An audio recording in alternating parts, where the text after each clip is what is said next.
రాకపోతుండే మీకు. ఇలా రాష్ట్ర ముఖ్యమంత్రికి అందరు వ్యతిరేకమే.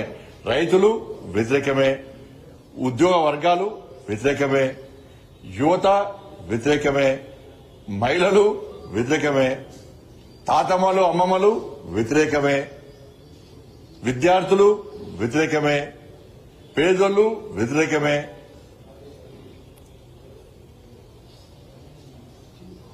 పూర్తిగా కాంగ్రెస్ పార్టీ పూర్తి వ్యతిరేకత ఉంది. అందుకే రాష్ట్ర ముఖ్యమంత్రి మంత్రివర్గ సమావేశంలో చర్చ జరిగింది. ఏంటంటే ఈ ఒక్కసారి రైతు బంధు చేద్దాం, ఈ ఒక్కసారి రైతు భరోసా వేద్దాం, ఇక మలేషియా లేదు. ఇక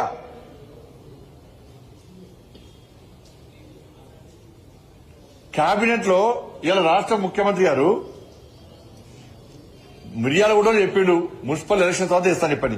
నిన్న జరిగిన కేబినెట్ లో రైతు భరోసా గురించి ఎందుకు చర్చించలే? ఇంటర్నల్ మంత్రుల రాష్ట్రంలో ఎందుకు మాడుతున్నాడు? రైతు భరోసా గురించి కేబినెట్ లో చర్చ ఎందుకు జరగలే? కేబినెట్ లో చర్చించారు, ఇప్పుడు మంత్రుల నుంచి మాడతారు. నేను రైతాంగానికి అప్పీల్ చేస్తున్నా, ఈ ఒక్కసారి జెడ్పీటీసీ ఎంపీటీసీ ఎన్నికల్లో గెలవడానికి ఈ ఒక్కసారి వేస్తాడు. ఇక మళ్ళీ అడిగా ఈ ఎన్నికల్లో కాంగ్రెస్ పార్టీ గుణపాఠం చెప్పండి. రిపోర్టులు పోతాయి, ఎమ్మెల్యేలు మంత్రులందరూ ముఖ్యమంత్రి గారిని తిరగబడతారు. ఇవాళ రైతు భరోసా ఇవ్వకపోవడం వలన, రైతులు ఇబ్బంది పెట్టడం వల్లనే ఇవాళ మేము జెడ్పీటీసీ ఎంపీటీసీ ఎన్నికల్లో ఓడిపోయినాం. ఇప్పటికైనా రైతు భరోసా రెగ్యులర్ గా ఇవ్వండి అని చెప్పి ఇవాళ మంత్రులు ఎమ్మెల్యేలు ముఖ్యమంత్రి గారి మీద ఒత్తిడి తేవాలంటే జెడ్పీటీసీ ఎంపీటీసీ ఎన్నికల్లో కాంగ్రెస్ పార్టీకి గుణపాఠం చెప్పాలి.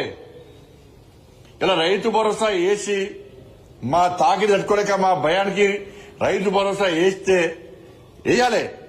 వేసా కూడా మీరు ఓటేకారు. ఈ ఒక్కసారి వేస్తారు మళ్ళీ మీరు ఓడగొడితే మేము కూడా బయటకు ఇలా భారతీయ జనతా పార్టీ గెలిచింది, మేము రైతు భరోసా నుంచి కొట్లాడడం కాబట్టి గెలిచిందని చెప్పి ఇలా ముఖ్యమంత్రి భయపడి రైతు భరోసా ఇస్తాడు.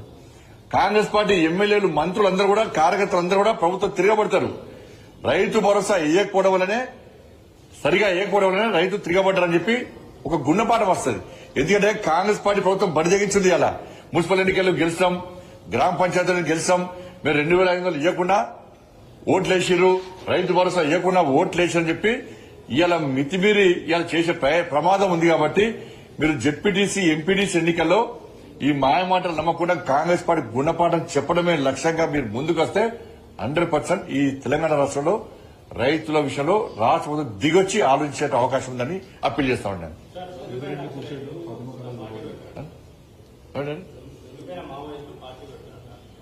ఇప్పుడు ఆ మావోయిజంకి అనుగుణంగా వాళ్ళు చట్టాన్ని ఒక రాజ్యాంగాన్ని రూపొందించుకున్నారు.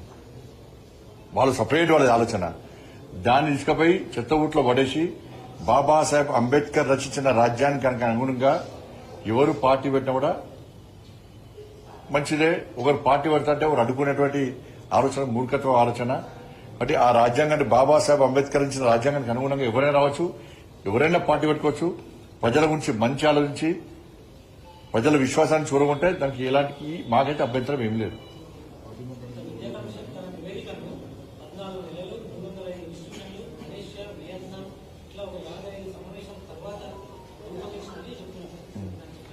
ఇప్పుడు చెప్పడానికి ఆన్సర్ చెప్పండి మరి.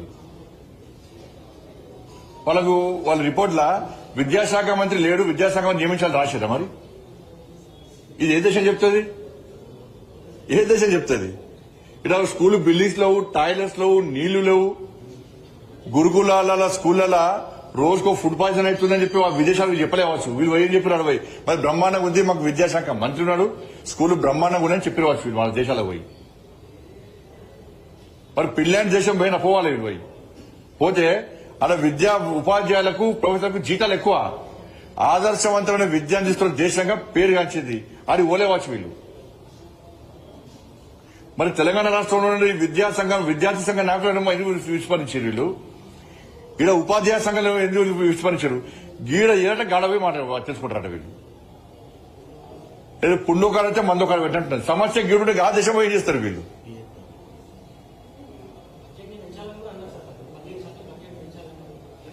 దేనికోసం బడ్జెట్ పెంచాలి? దేనికోసం? సమస్యలు గుర్తించాలి రిపోర్ట్లా. ఈ సమస్యలు నేను చెప్తలేరు విద్యాశాఖలా.